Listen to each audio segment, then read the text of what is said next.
Welcome to The Explainer. You know, it's a strange thing, right? A medicine works like a charm for your friend, but for you, not so much. Or even worse, it causes a really bad reaction. Well, the answer isn't just about the pill itself. It's actually written inside of you, in your DNA. And believe me, this is unlocking one of the most exciting frontiers in medicine today. I mean, this is a question that has stumped doctors for ages. Just picture it. 2 patients, same diagnosis, same drug, same dose. For one person, it's a miracle cure.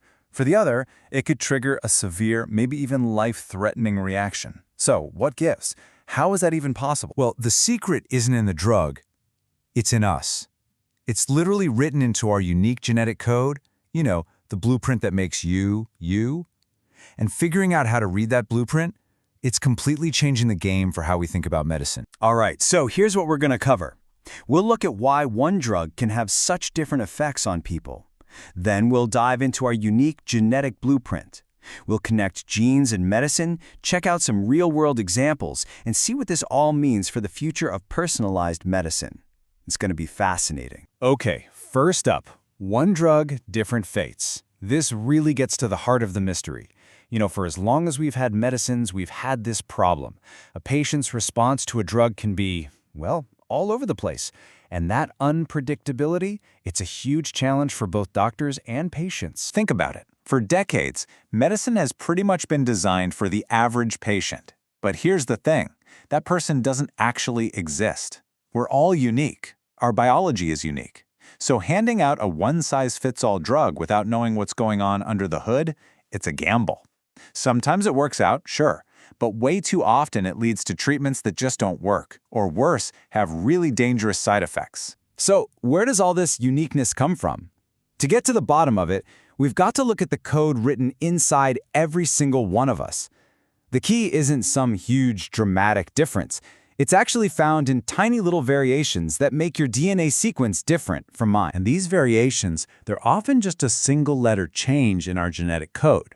We call them SNPs, which is pronounced SNPs. The easiest way to think about it is like this. Your DNA is a giant instruction manual for building and running your body.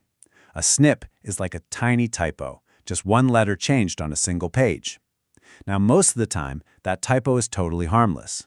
But every now and then, that one little letter can change a really critical instruction, messing with the recipe for an important protein, say an enzyme that's supposed to process a drug. And this is where it gets really cool. By analyzing these SNPs, scientists can basically read your body's personal instruction manual for a specific drug before you even take it. It's like a sneak peek.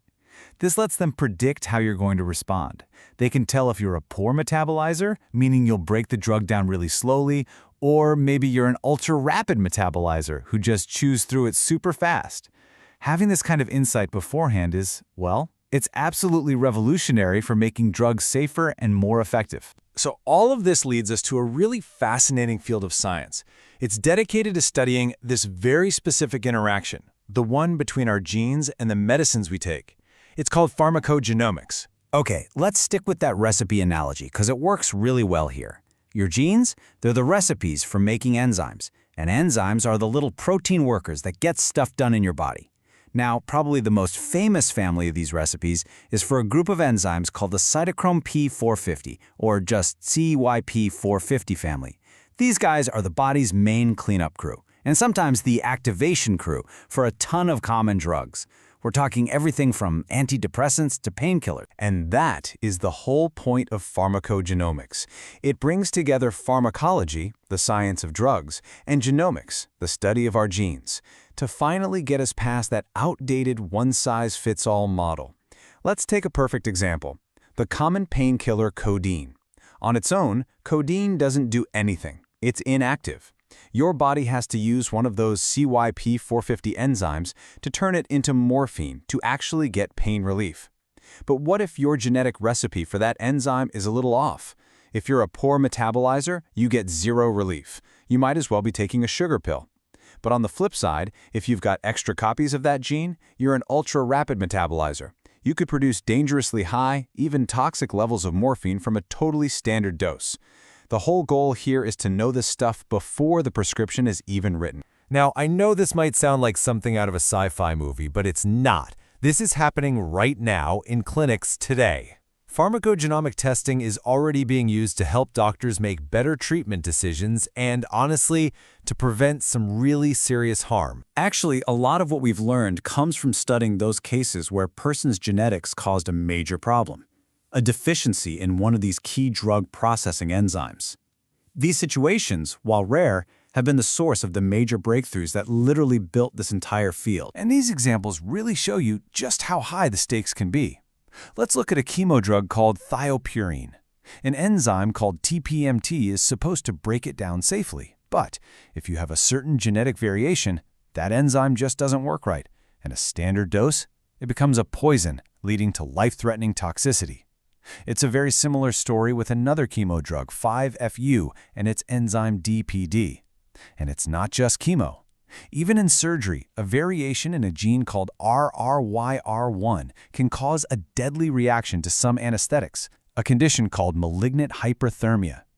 For all of these, a simple genetic test beforehand isn't just helpful, it can be a literal lifesaver. So you see, these aren't just one-off success stories. They're all part of a much bigger shift in how we approach healthcare as a whole. We're moving towards something truly personalized. And this really shows the fundamental change in thinking. On one hand, you have traditional medicine, the one-size-fits-all approach. Basically a system of trial and error where we hope a standard drug works. On the other hand, you have personalized medicine.